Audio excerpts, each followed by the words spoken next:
نبی اکرم صلی اللہ علیہ وسلم ارشاد فرماتے ہیں کہ آدمی کے کتنے دوست ہیں؟ 3۔ ایک ساتھ دیتا ہے کہاں تک؟ قبر تک۔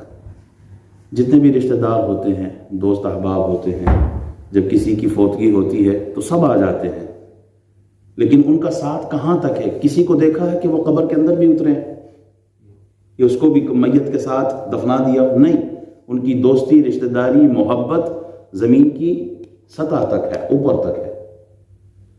پھر اس کا دوسرا دوست مال ہے، وہ مال وہ بھی ایک حد تک ساتھ جاتا ہے۔ وہ جو کفن ہے، یہ کپڑا، صرف یہ ساتھ لے کے جاتا ہے، باقی جتنا مال ہے، bank property, bank balance, property, گاڑی، بلکہ یہاں تک کہ سمجھانے کے لیے علماء کہتے ہیں کہ لوگوں جو انگوٹھی آپ نے پہنی ہوتی ہے نا، گھر والے تو وہ بھی اتار دیتے ہیں۔ جو گھڑی آپ نے پہنی ہے جس پہ آپ فخر کرتے تھے، جس کو آپ دکھاتے تھے، وہ بھی اتار دیتے ہیں۔ آپ کے تن پر کچھ رہنے نہیں دیتے، سب کچھ لے لیتے ہیں۔ آپ کا جو بھی مال تھا اب آپ کا نہیں رہا، اب وہ دنیا والوں کا ہو گیا۔ تو مال بھی ساتھ چھوڑ دیتا ہے، ہاں وہ مال ساتھ دیتا ہے جس کو آپ نے اپنے ہاتھوں سے اپنے لیے آگے بھیج دیا۔ ایک صحابی آتے ہیں، یا رسول اللہ پتہ نہیں کیا بات ہے، میں موت کو پسند نہیں کرتا، I don't want to die, I don't like the death، میں موت پسند نہیں کرتا، what should I do؟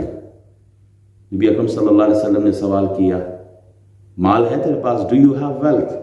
یا رسول اللہ yes I have wealth، ہاں میرے پاس مال ہے۔ فرمایا اس کو آگے بھیج دو، send it for your آخرہ، اس کو اپنی آخرت کے لیے بھیج دو، آگے بھیج دو۔ جہاں مال جائے گا بندے کا دل ادھر ہی جائے گا۔ آپ دنیا میں رہنا پسند کرتے ہو، کیوں؟ آپ کا مال دنیا میں ہے۔ جب آپ مال کو آگے بھیج دیں گے، اللہ کے راستے میں خرچ کریں گے، اپنے لیے ذخیرہ کریں گے، جمع کریں گے، اپنے اکاؤنٹ میں ڈالیں گے، تو پھر کیا ہوگا کہ آپ کا دل آخرت کی طرف جائے گا۔ تو وہ مال کہ جو آپ نے اپنے آخرت کے فائدے کے لیے آگے بھیجا ہے، وہ مال آپ کے کام آئے گا۔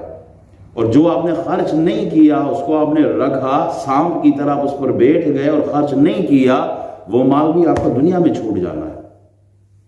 تیسرا دوست جو آپ کے ساتھ جائے گا، وہ آپ کے اپنے اعمال ہوں گے،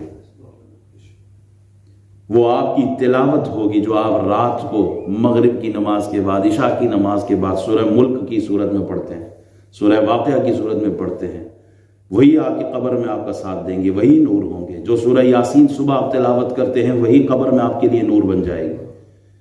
جو نمازیں آپ پڑھتے ہیں، جو تہجد آپ پڑھتے ہیں، چاشت، اشراق اور اوابین آپ جو پڑھتے ہیں، وہی آپ کا سہارا ہوں گی، پھر وہی اعمال آپ کا ساتھ دیں گے۔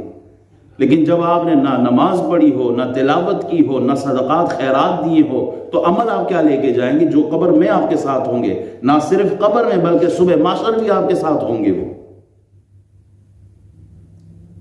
تو یہ 3 قسم کے دوست ہیں۔